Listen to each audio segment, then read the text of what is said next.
Bolsonaro melhor do que eu, beleza? Ó, o Alisson Zeferino, ele perguntou aqui no chat. Ó, Ele falou assim: seus pais já contaram histórias de vocês no culto sem avisar, usando vocês como exemplo? Lembra de alguma história? Pode contar? ixi. Aquela comprometedora que deixa você com vergonha, encabulado no meio do culto. O pai já usou vocês como bode expiatório? Não, meu pai nunca contou, não, mas ele já fez uma comigo, gente. Pode contar? Pode. Não, tipo assim, é porque na minha juventude, lá no início, ainda se existia aquele negócio de você fazer alguma coisa errada, você ir no ministério e ter que pedir perdão lá na frente, né? Lembra disso, gente? Ou Famosa só reunião eu? de membros. Isso. Eu não lembro o que eu tinha feito. Só sei que eu tinha que pedir perdão lá na igreja. Aí eu já tinha conversado com meu pai, já com os obreiros e tal. Aí eu ia pedir perdão no culto de ceia, que seria no culto de sábado. Aí, durante a semana, eu fui pro culto lá, meu pai dirigia a igreja lá em Dores, num bairro, e no outro bairro, do outro lado da cidade, tinha uma congregação. E eu fui pra congregação a semana inteira. Meu pai me deu oportunidade para cantar, para falar e tal. E eu fui, cantei e tal, né? Quando chegou na quinta-feira, a igreja, sim, lá no caso era a nossa sede, né? Lá na igreja mesmo, lá no bairro que eu morava. Aí deu oportunidade para alguém cantar. Deu oportunidade assim, quem quiser cantar, vem e tal. Aí ninguém foi. Aí eu levantei e fui. Quando eu levantei e fui, meu pai mandou pedir perdão antes. Nossa. Aí, gente, eu nem sei como consegui cantar. Eu pedi perdão, eu cantei, chorei, fui embora e chorei. Aí quando eu cheguei lá em casa, o pai foi me explicar, falou assim, aqui, ó. Eu falei assim, pai, mas você deixou eu cantar ontem. Tipo assim, foi errado do meu pai. Porque se eu tinha que pedir perdão, eu não tinha que ter dado oportunidade no dia antes, não. Aí ele, mas estava na congregação, tinha só um tiquinho de gente. Eu falei, uai, pai, mas... Tipo assim, foi incoerente, né? Então, Queria que você aquele passasse dia... vergonha ele mesmo, passou né? vergonha. Aquele dia foi terrível, gente. Mas ele me conversou, não entendi. Hoje eu compreendo. Eu fui disciplinado um mês porque me pegaram na rua de bermuda, quando eu era adolescente. Me viram de bermuda e teve essa reunião de membros, eu tive que ir lá na frente, pedir perdão para os irmãos e confessar meu pecado, falar que eu tinha andado na rua de bermuda, fiquei disciplinado, fiquei sem louvar com os jovens um mês por causa disso. Tinha muito isso, né? Tive. Tinha. Tinha muito isso. E você Mas já teve essa aí, tia? não, e a incoerência? O Tiago falou aí que a cobrança dele é por ser filho de pastor, não pode sair na hora do culto. Eu não tive, manda ler a Bíblia, eu não tive essa cobrança, porque eu sempre gostei de ler. Mas, por exemplo, a roupa, você tá louco. Cobrava tudo, até o sapato, meu pai falava. Então foi difícil, não foi fácil, não. A Clésia passou por essa situação aí. Bom, o pai dela fez ela pedir perdão antes de uma oportunidade com a igreja cheia. E você, Thiago? Não, graças a Deus, nunca me aconteceu. Mas seu pai nunca contou nenhuma história sua, não, para a igreja? Você usou você de exemplo, como referência, alguma coisa? Não, que eu lembre, não. Ninguém nessa família nunca teve, né? Ele nunca usou nenhum dos seus irmãos? Em exemplo, não. Aí eu já constrangi os meus filhos já também, viu? Confesso. Já fiz essa pergunta do Alisson aí, foi feita para mim, eu digo que eu já usei meus filhos como exemplo. Porque assim, eu acredito que como obreiro, né, como líder, a gente entra na igreja, exerce alguma coisa, a nossa família, a gente tende a usar muito como primeiro exemplo, né, o que a gente faz dentro do nosso lar. Porque até mesmo se a gente não faz isso, não usa a nossa família como referência, os outros vão. Em algum momento, de alguma forma, nossa família vai ser visada e então eu acho que às vezes é até mais fácil nós usarmos o que a gente faz com a nossa família como exemplo para ver que tem disciplina, porque às vezes pode gerar, eu não sei se vocês já tiveram isso, aquela expectativa, o pastor cobra da gente, mas não cobra de vocês, que vocês são filhos. Vocês já passaram um tipo de experiência isso? O pastor disciplina nós, mas não disciplina vocês. Não, meu pai era muito rígido com relação a isso, entendeu? Às vezes não disciplinava os outros, mas a gente chamava atenção. Então, meu pai era muito rígido nessa questão. E aí, como você já aconteceu? Hoje ele é mais maleável, mas ele é. Da igreja fala assim, o pastor não cobra de vocês, o Já. pastor não disciplina vocês. Já aconteceu. Aqui a gente tá tendo os opostos o tempo todo, né? A Mas Clésia, são épocas diferentes. Sim, sim. São épocas diferentes. Principalmente. Hoje não.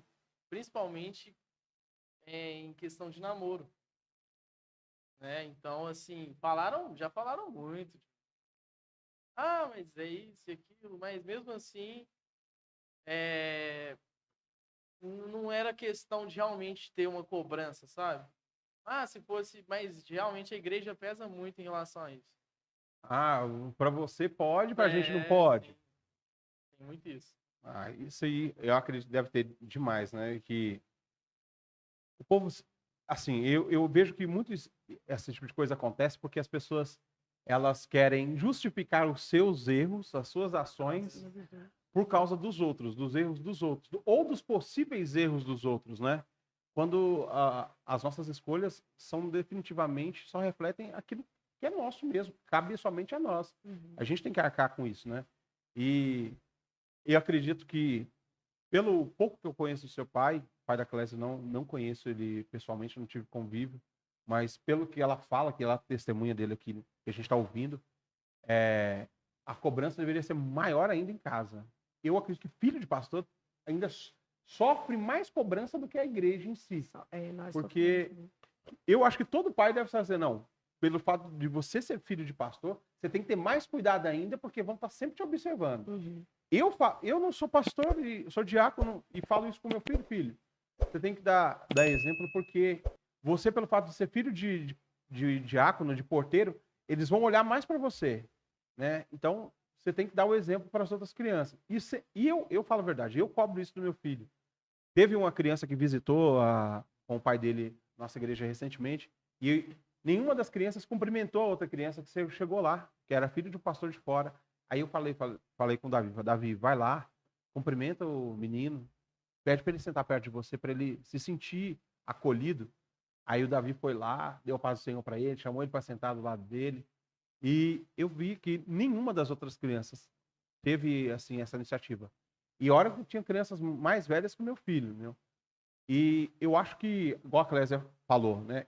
Acho não, né? Que quem acha não acha nada. Eu acredito que a gente hoje não cobra as nossas crianças, não incentiva as nossas crianças, não ensina as nossas crianças a ter esse cuidado maior na igreja. A Clésia estava falando que na época dela da infância, ela ficava 1 hora de joelho, dobrado, orava e sentia a presença de Deus. Já tinha esse discernimento, já entendia isso. Hoje a gente vê crianças nossas que não sabem nem o que é a Bíblia direito. Eu acredito que muito que é uma falha dos pais. Eu vejo isso comigo lá na porta da igreja, que às vezes você vai chamar a atenção de uma criança, tem pai que olha torto para você e deixa o filho solto o tempo todo, perturbando o culto, perturbando os irmãos, né? Às vezes o filho machuca lá e aí te cobram porque você não está na porta da igreja, você não está vendo o que meu filho está fazendo, não. Como se a gente tivesse a obrigação de cuidar, né? A gente está ali, a gente dá uma atenção, mas essa parte aí tem que ser os pais. E eu acho que os pais têm pecado muito nisso. Agora, ainda hoje a gente vê com filhos de obreiros. E antigamente eu acho que o negócio era mais pesado. A Clésia falou que o negócio para ela era complicado. Era maior.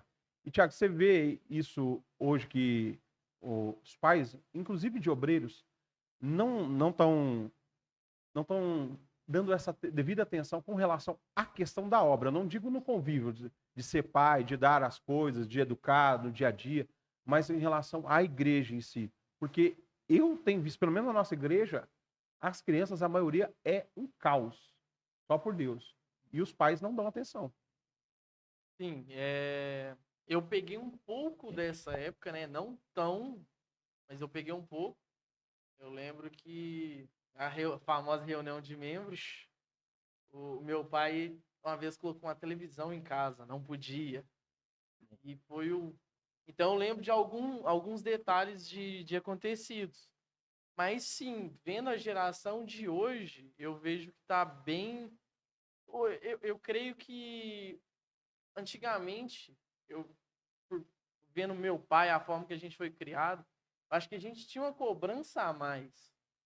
Nem precisava ser tanto. Isso, nem precisava. Mas assim, gente, querendo ou não, tinha uma cobrança a mais. Hoje eu acho que é muito relaxado, muito light, muito tranquilo. A gente saiu da cobrança extrema para a liberdade extrema, isso, né? A gente foi totalmente pro oposto. Tá precisando do equilíbrio, né? Sim. Eu vejo hoje na igreja, meu Deus do céu, tem demais isso. O pai chega na igreja, já solta o tablet ou o celular na mão do filho e não ensina o filho a cultuar. Não ensina o filho Não, a ter na nossa época, a reverência gente com a cultuava. palavra, com o momento do louvor, com o momento da oração. Então a criança não ora, não aprende. Aí depois vira um adolescente que também não ora, depois vai virar um jovem que não ora. Uhum. E aí quando você vai ver, E daí você perde futuros pregadores, futuros É. músicos. E interessante também, Thiago, é porque, tipo assim, antes eu via como uma cobrança. Eu acho que os pais, na época, na minha adolescência, por exemplo, eles não eram preparados. Porque não é porque eu acho que eles não saberam como abordar a situação. Porque uma coisa é você sentar com o seu filho e falar assim, pai, mas por que eu não posso fazer isso? Porque você é cristão, você serve a Jesus, você escolheu servir a Jesus. Explicar. Então, naquela época, eles não sabiam explicar isso. só impunha. Não, ele chegava e falava assim, não, você não pode fazer porque você é filho de pastor. Era uma imposição. É uma imposição. Então você olhava, não, é horrível ser filho de pastor. Eu não quero ser. É horrível ser esposa de pastor. Então a gente cresceu. Eu cresci um tempo, não queria casar com um obreiro. Por quê? Por causa da cobrança, que era demais. Só que com o passar do tempo, você vai aprendendo. E hoje eu vejo como um privilégio. E quando você pega a Bíblia, por exemplo, vai estudar a palavra do Senhor, quando o Senhor separa, manda Moisés separar o sacerdócio ali, tinha toda uma preparação. Os filhos já nasciam na casa sacerdotal, o pai já preparava ele para substituí-lo Desde a infância. desde a infância. Então, eles também tinham as suas privações. Era terrível. Então, assim, aí hoje eu vejo como uma honra e eu vejo também uma falta muito grande. Porque eu acho que os pais hoje, os líderes hoje, eles estão muito machucados, eles estão muito feridos, até porque os líderes mais passados, eles não tinham tanta experiência, sabedoria, muito conhecimento. Sabedoria tinha, muito conhecimento. Então, às vezes, não sabia lidar com algumas situações. Então, eu vejo muito líder hoje que estão machucados, feridos, e eles transferem isso para sua casa. Passa para o filho que ser pastor não é bom. Passa para o filho que ser um líder não é bom. Que tem que procurar mesmo uma profissão lá fora. Hoje eu percebo isso muito nítido. Hoje eu não conheço ninguém hoje que quer ser um pastor, que sonha em ser um pastor. Você senta com um jovem, não tem esse projeto, esse sonho. Às vezes quer ser um pregador, mas ele não quer ser um pregador por ser pregador. Porque quer ser um pregador porque olha o status dos pregadores da internet aí. Então, assim, eu acho que antes era uma cobrança muito grande, mas os pais, pelo menos, preparavam o filho para ele assumir o seu lugar, para estar na frente, para ser um líder. E hoje os pais estão colocando como algo muito pesado para os filhos. E está tirando esse desejo dos filhos também. Preparava os filhos para receber um legado. Para né? receber um legado. E hoje você não está vendo isso mais.